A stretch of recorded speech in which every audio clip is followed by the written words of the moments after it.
بالکل صحیح۔ علامہ صاحب، آپ نے شیعہ سنی ڈیوائڈ کی پاکستان میں بات کی۔ اگر آج آپ پاکستان میں اہل تشیع اور اہل سنت کی جو مذہبی لیڈرشپ ہے ان کو کوئی دونوں کو ایک ایک تنقیدی میسج دینا چاہیں تو آپ کیا دیں گے جس سے یہ ڈیوائڈ کم ہو؟ یہ کام تو ہم عرصے سے کر رہے ہیں، جب سے اللہ نے توفیق دی ہے۔ طالب علمی کے زمانے سے ہی تبلیغ کی جب مجھے توفیق ملی ہے تو یہ موضوع ہم نے چونکہ اپنے استادوں سے، اپنے معلمین سے اور اپنے رہنماؤں سے یہ سیکھا تھا، خصوصاً امام خمینی رحمۃ اللہ علیہ، جنہوں نے یہ تعلیم دی ہمیں کہ تفرقہ جرم ہے، تفرقہ حرام ہے۔ اور پھر جب ہمیں شعور ملا تو قرآن میں دیکھا تو ہو بہو قرآن میں بھی یہی تھا جو امام نے فرمایا۔ اور وحدت رکن ہے، وحدت بنیاد ہے مسلمین کی، امت واحدہ یہ قرآن کی اساس ہے، اور یہ ہماری ان تعلیمات میں، ہماری تربیت میں شامل تھا۔ اس لیے ہم نے یہ عمل بہت شروع سے، یعنی یوں میں کہوں کہ اگر 40 سال پہلے سے جب سے ہم نے تھوڑا شعور پکڑا اور تبلیغی عمل شروع ہوا، تبلیغی میدان میں آئے، تو وحدت کو ہم نے اپنا منشور بنا کے رکھا ہے اور کبھی بھی اس سے غافل نہیں رہے۔ اور اللہ تعالیٰ نے توفیق دی پاکستان میں اس حوالے سے، کافی ہمیں سمجھنے کہ اللہ کی تائید تھی، اللہ کی نصرت تھی، اور قریب کرنے میں ناکامی نہیں ہوئی، مایوسی نہیں ہوئی۔ یہ نہیں ہم کہہ سکتے کہ مکمل ہو گیا ہے کام، نہ، ابھی بہت سارا رہتا ہے، لیکن جو پہلے آگ لگی ہوئی تھی، تفرقہ تھا شیعہ سنی کے نام پر، مار کٹائی تھی، جھگڑا تھا، وہ تھم گیا ہے۔ اور اب اتنا ہو گیا کہ ایک دوسرے کو برداشت کرتے ہیں، ایک دوسرے کے ساتھ مل بیٹھتے ہیں، اکٹھے ہوتے ہیں۔ یہ کامیابی اللہ تبارک و تعالیٰ نے دی ہے، اور اسی کو ہم آگے رکھیں، چونکہ بہت ساری چیزیں ہمیں جوڑتی ہیں، جو چیزیں ہمیں الگ کرتی ہیں وہ بہت تھوڑی ہیں، جو چیزیں ہمیں جوڑتی ہیں وہ بہت زیادہ ہیں۔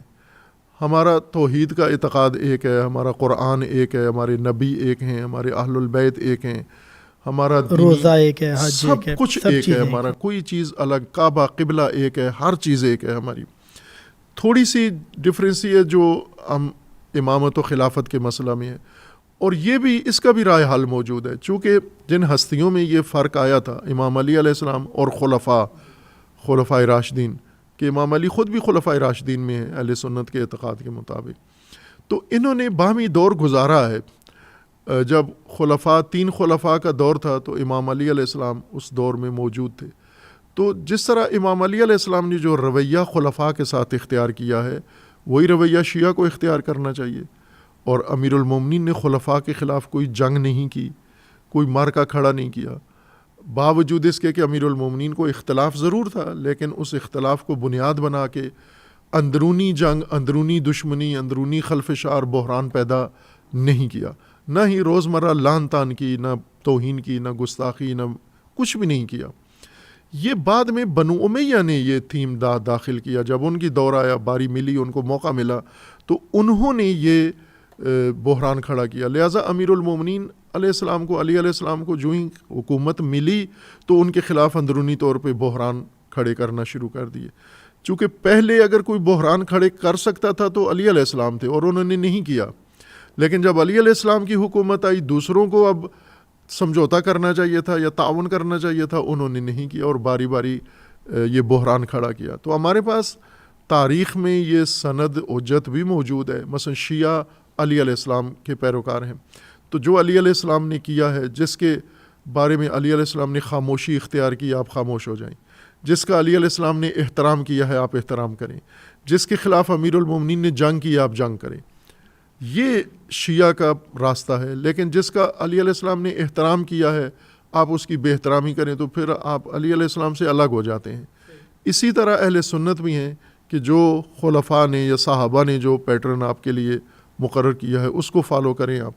لیکن اس دور میں جو کچھ ہو رہا ہے وہ اہل البیت اور صحابہ کو ٹول کے طور پر استعمال کرتے ہیں، باقی صحابہ کے جو طرفدار ہیں وہ صحابہ کو فالو نہیں کرتے، ان کے طرز عمل کی پیروی نہیں کرتے، اپنا نظریہ یا اپنا تھیم بنا کے صحابہ کو سند کے طور پہ پیش کرتے ہیں کہ صحابہ کی وجہ سے ہم کر رہے ہیں، جبکہ ہرگز صحابہ کا یہ راستہ نہیں ہے، تعلیم نہیں ہے۔ تو اگر ہم آ جائیں قرآن کے اوپر، اگر ہم آ جائیں سنت رسول اللہ پر، اور ہم آ جائیں اہل البیت علیہ السلام کے منہج پر، تو جس طرح اہل البیت نے 12 ائمہ نے لوگوں کے اندر زندگی گزاری. 12ویں امام ابھی بھی موجود ہیں. تو ان 12 اماموں نے فرقہ واریت کی یا نہیں کی؟ یہ شیعہ سنی سارے جواب دیں, نہیں کی. انہوں نے کوئی فرقہ واریت نہیں کی. انہیں اختلاف تھا اہل سنت سے, نظریاتی اختلاف, لیکن فرقہ واریت نہیں کی, دشمنی نہیں کی. تو جب ان کے پیروکار آ جائے تو انہیں بھی وہی راستہ, اپنے اپنے ائمہ کا راستہ فالو کرنا چاہیے. اور ہم کر سکتے ہیں, پاکستان کے اندر یہ فضا بنا سکتے ہیں. تفرقہ و فرقہ واریت مذہب نہیں ہے, کاروبار ہے. ہم اس کو ہم مذہب میں اس کو لے آتے ہیں کھینچ کے, لیکن یہ مذہبی مسئلہ ہی نہیں ہے, یہ کاروباری تجارتی مسئلہ ہے. اس کے پیچھے سب کمرشل بنیادیں ہیں ساری, جس کی وجہ سے آگ لگائی ہے, جس کی وجہ سے پاکستان کو بحران کا شکار کیا. علامہ صاحب آپ نے بالکل صحیح ایکسپلین کیا ہے, اور میں ایگری کرتا ہوں کہ یہ فرقہ واریت کی وجہ سے جو پہلے خون ریزی اور وہ چیزیں ہوتی تھیں یہ کم ہو گئی ہیں.